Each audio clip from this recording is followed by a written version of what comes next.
दोस्तों, पूरे 500 सालों के बाद बना दिव्य और दुर्लभ महाशुभ संयोग सावन के सोमवार के दिन, जी हाँ दोस्तों, सावन के सोमवार के दिन चुपचाप गाय को खिला दें। यह एक छोटी सी चीज रोड़पति भी होंगे करोड़पति। मृत्यु दंड पितृदोष तुरंत होगा खत्म, मिलेंगी सभी संकटों और कष्टों से मुक्ति। भगवान भोलेनाथ के आशीर्वाद से आपके घर में सदैव भरे रहेंगे अन्न धन के भंडार और भगवान भोलेनाथ का सदैव आपके ऊपर रहेगा आशीर्वाद। जी दोस्तों, वीडियो को आगे शुरू करें। सबसे पहले भगवान भोलेनाथ के सच्चे भक्त इस वीडियो को एक लाइक भी करें।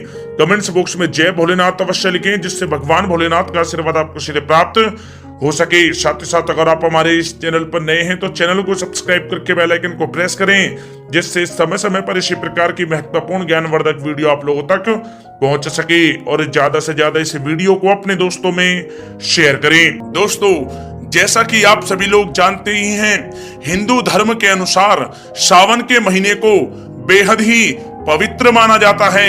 भगवान शिव की कृपा पाने के लिए इस महीने को सर्वश्रेष्ठ माना जाता है, क्योंकि यह सावन का पवित्र महीना भोलेनाथ का सबसे प्रिय महीना होता है।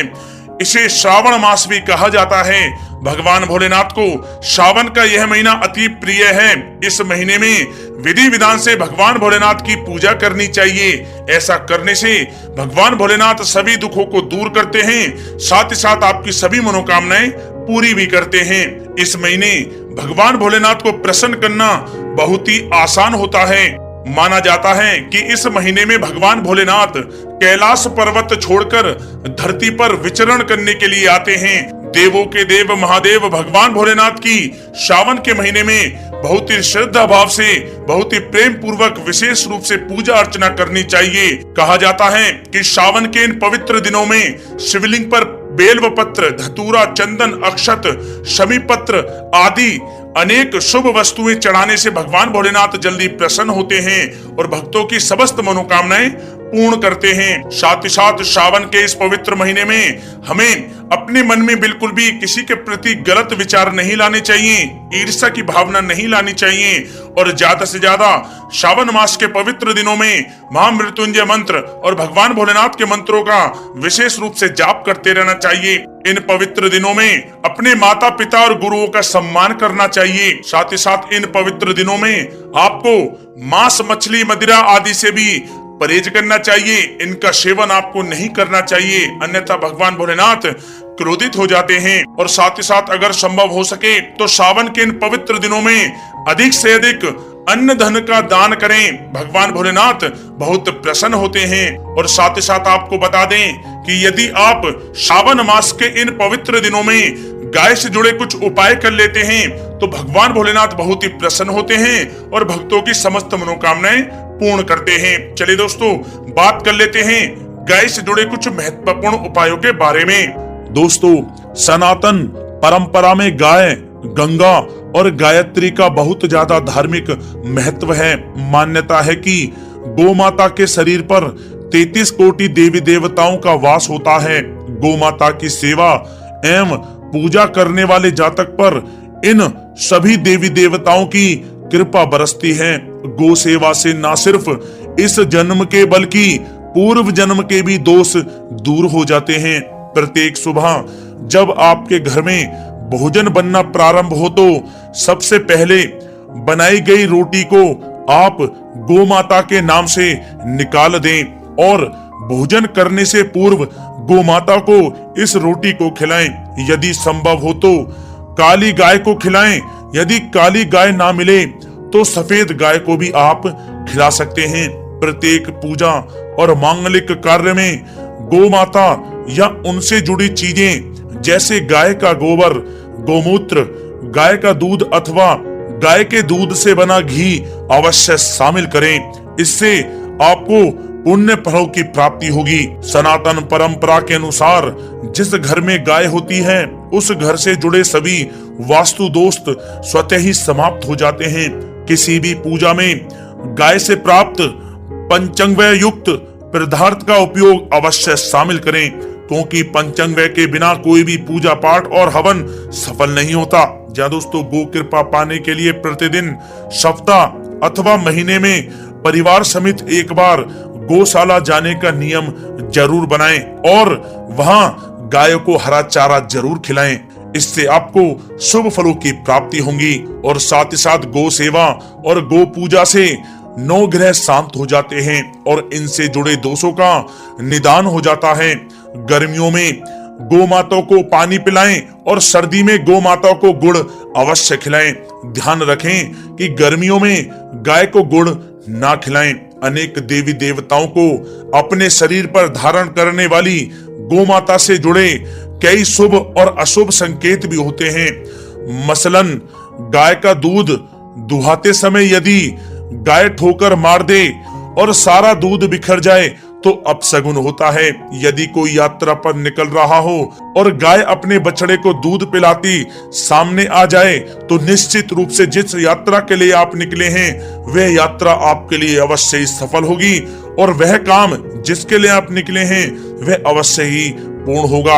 यात्रा पर जाते समय बाईं ओर गाय की आवाज आना और रात्रि में गाय की हुंकार करना भी शुभ होता है।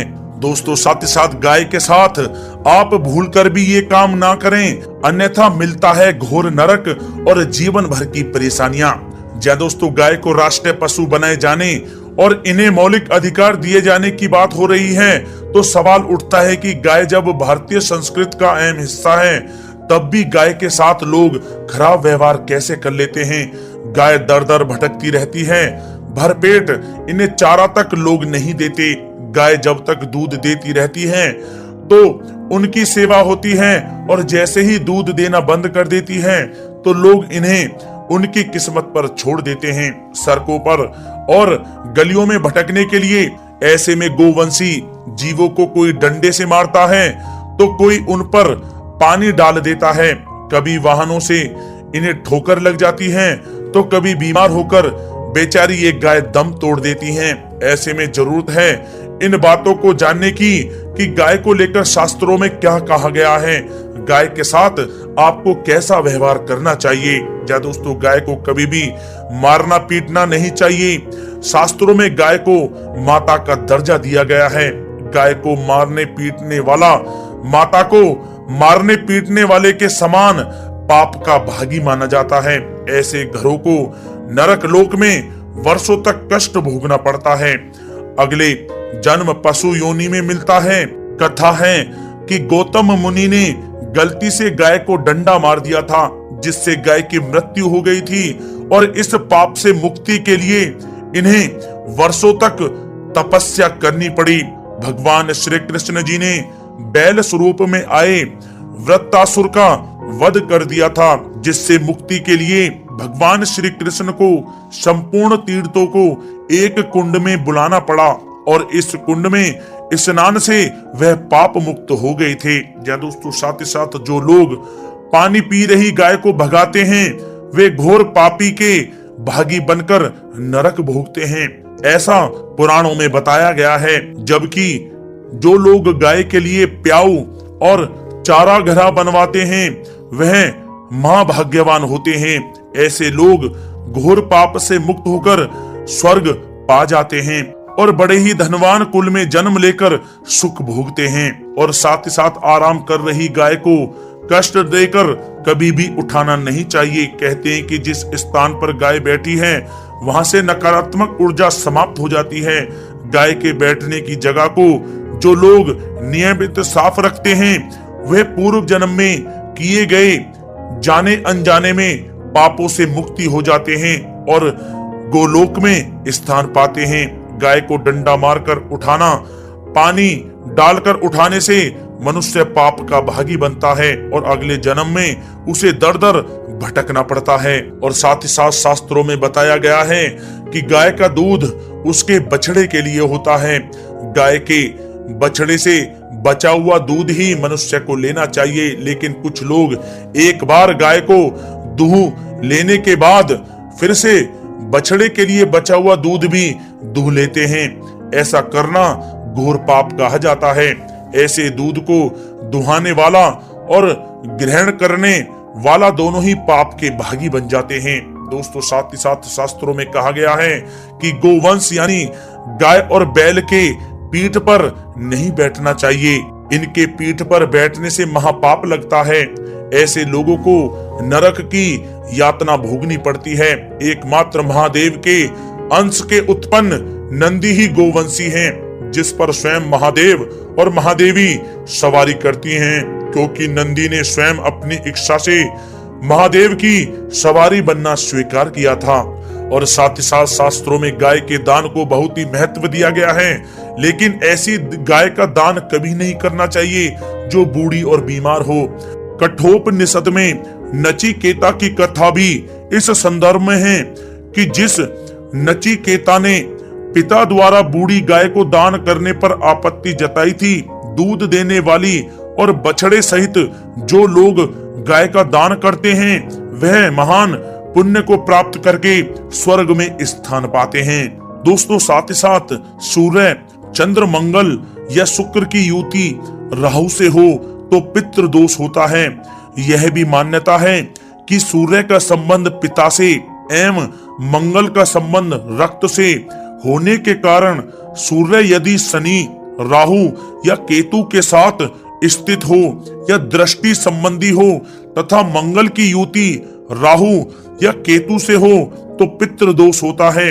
इस दोष से जीवन संघर्षमय बन जाता है। यदि पितृ दोष हो तो गाय को प्रतिदिन या किसी भी एकादशी को या किसी पूर्णिमा के दिन या अमावस्या को रोटी, गुड़, चारा आदि खिलाने से पितृ दोष समाप्त हो जाता है। साथ ही साथ देसी गाय की पीठ पर जो ककुद कुबड़ होता है वह बृहस्पति गुरु हैं। अतः जन्म पत्री में यदि बृहस्पति अपनी नीच राशि मकर में हो या अशुभ स्थिति में हो तो देसी गाय के इस बृहस्पति भाग एवं शिवलिंग रूपी कुबड़ के दर्शन करने चाहिए। गुड़ तथा चने की दाल रखकर गाय को रोटी भी दें, इससे आपको शुभ फलों की प्राप्ति होगी। और साथ ही साथ यदि आप रास्ते में जा रहे हों और सामने से गौ माता आती हुई दिखाई दें तो गौ माता को आप अपनी दाहिनी ओर से जाने देना चाहिए। आपकी यात्रा अवश्य ही सफल होगी। और साथ ही साथ यह संकेत भी जान लें, यदि आप यात्रा पर जा रहे हैं और सामने आपके गाय पड़ जाए अथवा अपने बछड़े को दूध पिलाती हुई सामने गाय दिखाई दे जाए तो समझ जाना कि वह यात्रा आपके लिए अवश्य ही सफल होगी। और साथ ही साथ जिस घर में गाय होती है उसमें वास्तु दोष स्वतः ही समाप्त हो जाता है। और साथ ही साथ आपको बता दें कि गाय को आप जो भी रोटी बनाएं प्रतिदिन ताजी रोटी ही बनाएं। गाय को अगर आपने रोटी बनाई है तो कोशिश करें कि उस रोटी को आप तुरंत ही गाय को दे दें। अगर आप उस रोटी को रख देंगे और उस रोटी को अगले दिन देंगे तो वह रोटी बासी मानी जाएगी। गाय को कभी भी बासी रोटी ना दें, इससे घर में नकारात्मक ऊर्जा वास करती है और जो भी कार्य आपके बनने वाले होंगे वह कार्य भी आपके बिल्कुल भी नहीं बनेंगे। इससे आपके घर में हमेशा दरिद्रता का वास रहेगा और आप जिस भी कार्य को करेंगे उस कार्य में आपको हमेशा असफलता ही हाथ लगेगी। इसलिए कोशिश करें गाय को रोजाना ताजी रोटी बनाकर खिलाएं और रोटी को बिल्कुल ना रखें, बासी रोटी गाय को ना दें। और साथ ही साथ सड़ी गली चीजें गाय को नहीं खिलानी चाहिए कि घर में कोई फल है, कोई सब्जी है, सड़ जाए तो लोग क्या करते हैं गाय को खिला देते हैं। नहीं, ऐसा नहीं करना चाहिए। ऐसा करने से यदि आप गाय को खिलाते हैं तो और आप पाप के भागी बन जाते हैं। आप बिल्कुल भी सड़ी गली चीजें गाय को ना खिलाएं। और साथ ही साथ आप आटे की 11 लोइयां बनाकर उनके ऊपर हल्दी लगाएं। इसके बाद आप उन 11 लोइयों को एक एक करके गाय को खिलाएं। प्रत्येक लोई को खिलाते समय गाय के सींगों पर आप हाथ फेरें, पीठ पर हाथ फेरें, मस्तक पर हाथ फेरें, माता गाय के आप चरणों के स्पर्श करें। जहाँ दोस्तों ऐसा करने से आपके समस्त कार्य बनने लगेंगे। जो दुख का समय चल रहा है वह भी समाप्त होगा। आपके जीवन में खुशियां खुशियां होंगी।